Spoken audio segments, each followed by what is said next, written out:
This is the Simpit. I'm your rookie racer Andreas Martin Mørch, but the real star of today's show is... well, me. Due to technical issues, we had to divide this episode into two parts, so make sure you watch the first part beforehand. In this part, we're going to finish up the slalom exercise, do some lead follow, and wrap it up with me going out on track alone, while Shaun is making minor adjustments to my driving line. But first, I want to make a few clarifications. Some viewers pointed out that you should usually not set minimum force in iRacing to 0, which we did. There's actually a piece of software that we will link in the description below where you can find this minimum force. So thanks for pointing that out. But of course, force feedback is one of those things that is entirely dependent on the wheel you have and yourself. There have also been some complaints about wrong terminology regarding the term slip angle. And it doesn't change the principles Shaun was talking about. Those are still very legit and very useful. But just to clarify, just to put it very, very simply, a slip angle is the difference between where the tires are pointing and where the car is heading, which means that technically a non-zero slip angle is either understeer or oversteer. Now, before giving back the reins to Shaun Cole, let me just apologize again for the aforementioned audio issues in the session that Shaun and I had together. Enjoy. Well, after a little intermission, we're back at the track again. We're going to finish up with that slalom drill and then finish up the whole thing with a little bit of lead follow so I can make some adjustments to Andreas's overall driving line, and then we'll call it a day on our first session. So what we are doing before we left is we are just going out onto the track, and at the moments of the straightaway, we're trying to keep a balanced throttle at whatever speed we're at and just swerve the wheel full track left to right to feel the balance of the car. And I want you to be sensitive to the moment that you turn and you feel that you've exceeded the steering, because much like threshold braking, that's the point you want to back off a little bit. You're just scrubbing too much tire there. Or that's what's going on. There are always situations to use everything in racing, but ideally you wouldn't be doing that. So, and there really is no right or wrong to this exercise except for feeling. I mean, if you spin out, then you should be feeling what it was like when the car started to come around. And this is a great car for this particular drill. At this point, we'd already done the exercise for some time, so besides picking up the speed to feel the difference in grip, Shaun added a new element. So now this time as we pick up the pace, what I want you to do is you're doing your slalom. Yeah. I want you to start like letting go of the gas when you do the turn in and feel how that increases the oversteer even more. So you start your turn in with the gas on slightly, maintaining speed, and then let go of the gas and feel how the car snaps in for turn in. Yeah. That is a very important thing to know, because that is you making the car turn faster by snapping the throttle off. We're not going to show you much more of this, as it's all about what the driver feels, and you cannot really gather a whole lot of information from just watching someone else do it.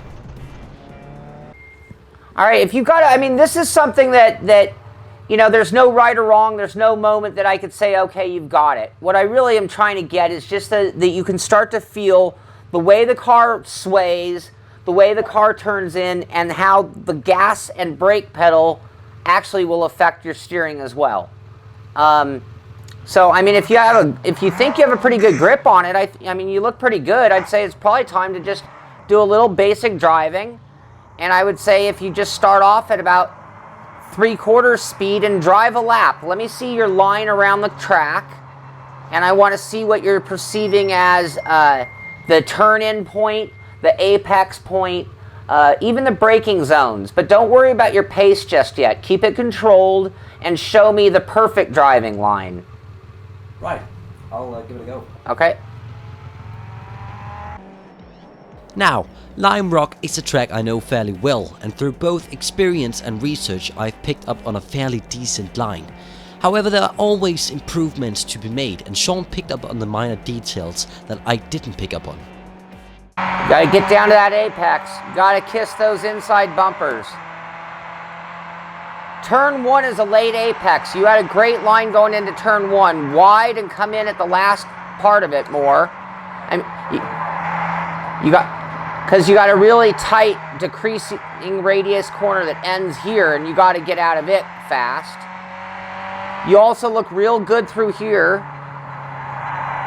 Again, a late apex on that one. You got to turn that. This is the most important corner on the track right there. Yeah. You got to turn in earlier for that one for sure.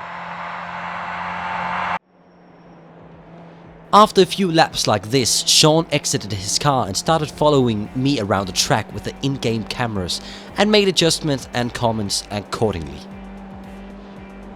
Yeah, now what I'm doing on this track, you know, going back to what we did in the slalom, a lot of this is turning in the car and then releasing the gas very quickly to get the car to pitch a little bit and then bringing the gas back on to catch it. And the last two corners, I'm doing that on both of the corners. You know, this... Yeah, because I'm getting a lot of understeer on that second to last corner, so I'm going to try that. On the second to last, I do touch the brake beforehand, just slightly, just barely a touch of it. But you don't want to dip the nose too badly. You know, a couple of these, you're just getting a little slowdown, but you don't want to change the weight of the car. Like this corner, just a touch of the brake. And then gas, hard gas. Off the gas a little. You gotta be just gentle over the crest. Same thing, touch a brake, gas. Oh, that was wide. You can even snap the throttle again in order to get the car to pitch again. Right. That was very nice through there.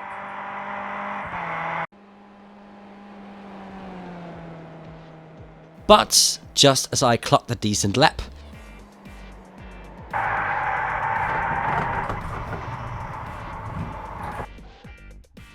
so what went wrong? So there's a few things that happen when you're especially in the skip barber. When you're under braking, this car is very tail happy. So when you go to do the turn in under braking, it is very likely to come around on you. If you know that you've waited too long and you're, a little afraid, you're better off doing a touch more straight line braking and then turning in than using the same turn-in point and hoping that your brake is delicate enough to handle the trail braking. The other thing we haven't talked about, and this is something in sim racing, and I'm going to give you the first lesson in sim racing tricks. But at that moment, these cars really need a touch of throttle. And when I mean a touch of throttle, when you are completely off the gas pedal, the rear wheels are just free spinning. Okay? You hit the brake and all the weight transfers to the front of the car. You start to turn in and the car is really going to pitch. One thing that will really help you settle the car is a little bit of emergency gas. So this is why I do a lot of left foot braking. I'm braking heavily, but now I know the car is going to try to come around. I'm going to give it like 3 or 5% throttle, not 50%. It's just enough that the engine is driving the rear wheels instead of freewheeling it into the corner. And that kind of leads me to another trick that I'm just going to say it's out there, people should know. And it's called the 2-foot save. At any moment where you think you're going to wipe out and spin, give it as much gas as you're giving it brake. And at that moment, you could have gotten the car to settle down into a straight line. You would have had 10 people go by you, but it would have prevented the spin out and it would have prevented the off-course moment. So just as a little in the back of your mind, the next time you're convinced you're going to spin out, go ahead and try to give it a little throttle and gas at the same time and see if you can't save the car.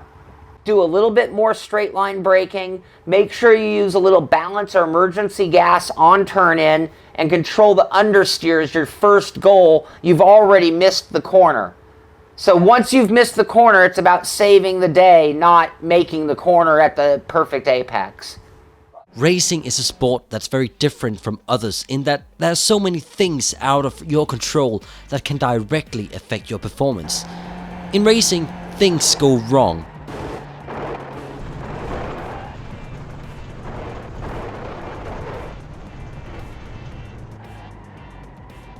It's inevitable. And that's why these following words by Shaun have really stuck with me, as they're very simple principles that rookies like myself tend to take too lightly. Now that's one of those moments when you miss a corner that bad, you got to get out of the gas. Because, you know, here's the thing. All of racing comes down to minimizing your losses and taking advantage of the good moments. And at a bad moment, and you probably knew this before you got to the top of the hill, you'd already messed up the corner. So there's no way that was going to be your virtual best corner ever. So again, it's picking those wise moments, and it's like you could have, at that moment, you could have waited a little longer to get on the gas, or when it started pushing out wide, you got to sense that at some point and say, you know what, it doesn't add up. I'm going to be in the wall or off track. I got to get out of the gas again, because you were already turning the wheel, and no more input was going to make the car turn. The only way you were going to get it to turn more was to get out of the gas. And, you know, when it comes to racing, you know, we're just testing things. But again, making observations, it's like, once you miss the corner, make sure you make the corner. So, all right, good. Look, you're looking really good. I mean, other than perfecting this car, this track, yeah, I mean, there's very little that I could actually say or do to your driving line. We're using the default setup. We can get a little more out of this car, but that's not what we're moving on to just yet. You know, 59.6, when you go out into public, you're going to be pretty good for the level of competition you're against if this was the week they're running. You know, I think 58's a good time for real fast guys. Let's go ahead and do one more last session, and then we'll call it a day. Let's see if you can't break that 59.6. Maybe go out for 3 more laps and make sure you bring the car back in one piece. Cool.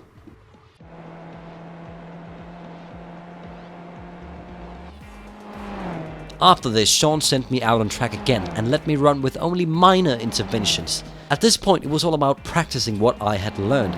In the end, these tools didn't instantly make me a much faster racer. However, I instantly noticed an increase in consistency, which the lap time showed as well.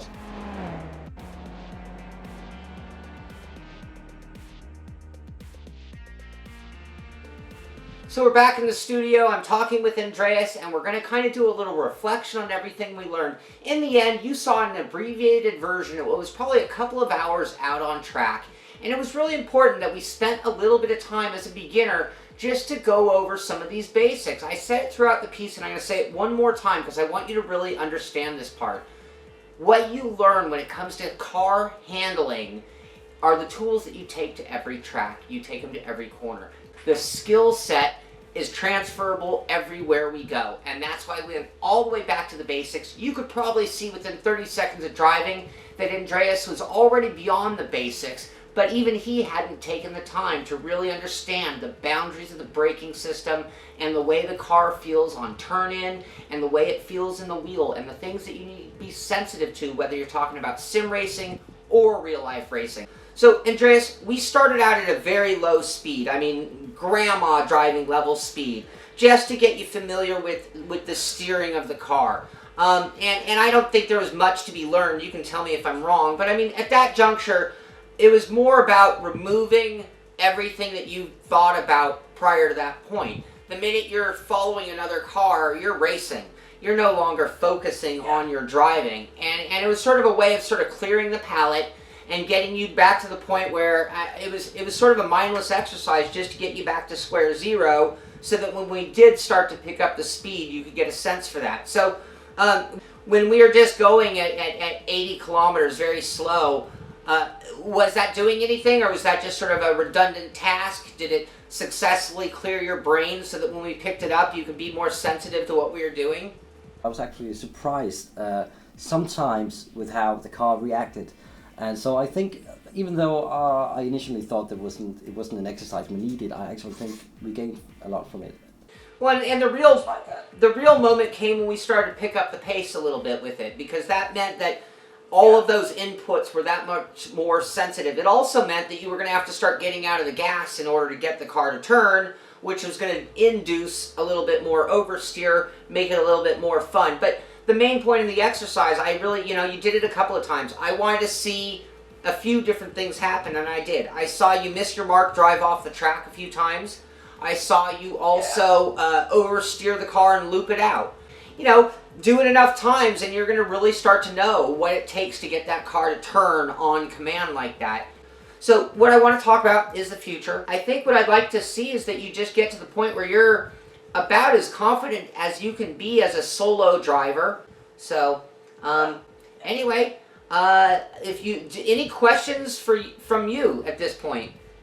Well, it's not a question, but one thing that has helped me a lot, which may help some of the viewers out there, is in your day-to-day life, you'll be coming across a lot of corners in real life where you can start thinking about driving lines. And I run a lot, and I've been doing that all the time while running.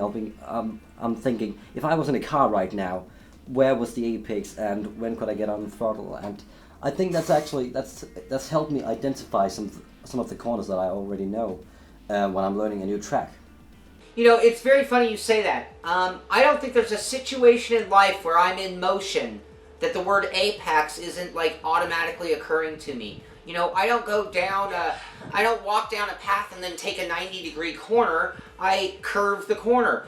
When I'm at the shopping market with my shopping cart, the same thing. I don't get to the end of the aisle and turn a 90-degree. I apex that corner.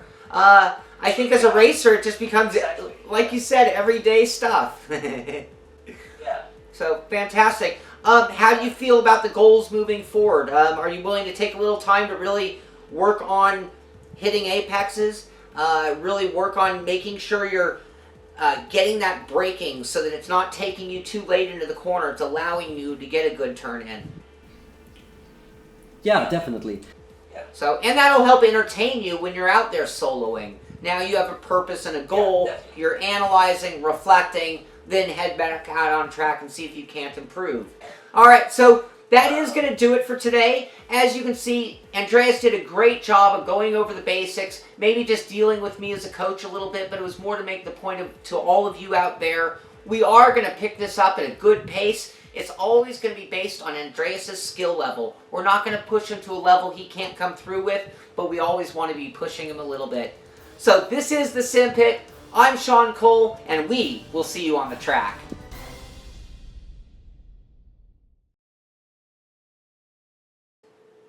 Oh, I'm still recording, speaking of.